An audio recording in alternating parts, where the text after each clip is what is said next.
You're listening to Africa Media Matters from the Institute for War and Peace Reporting.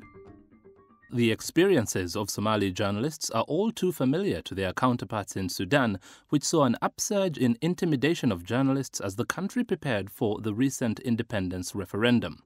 Tajeldin Adam is a Sudanese reporter for Radio Dabanga, an IWPR partner station based in the Netherlands, which broadcasts to Darfur. Radio Dabanga.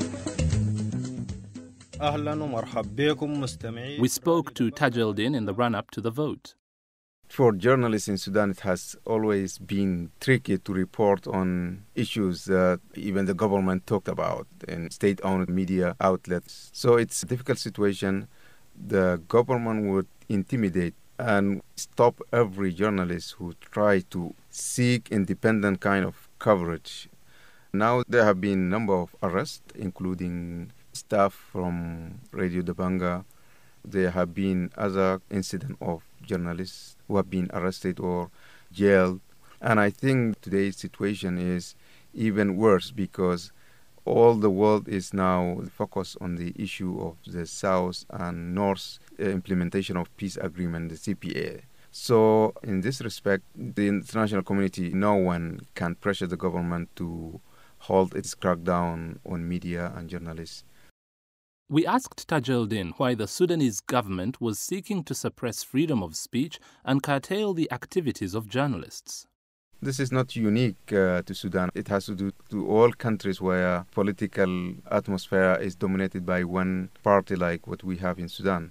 So it is the political atmosphere, it is the holistic situation of Sudan that is conducive to this kind of censorship of media, all these type of undemocratic problems that we face in Sudan.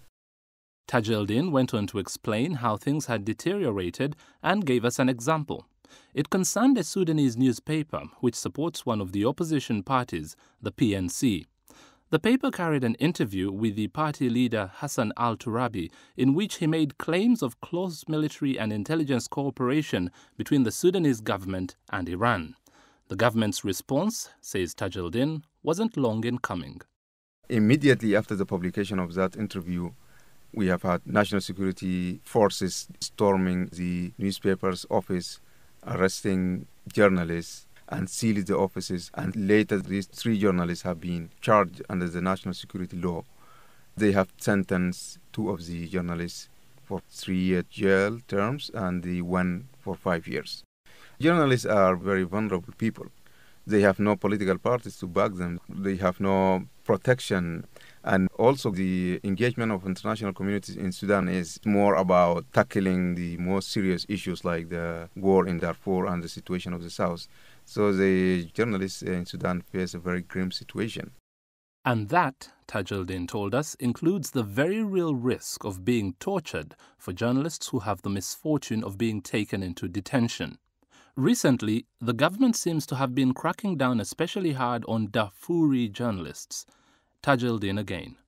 Basically, the government considers Darfur is at war with the government, and that maybe explain why it's targeting the Darfuris.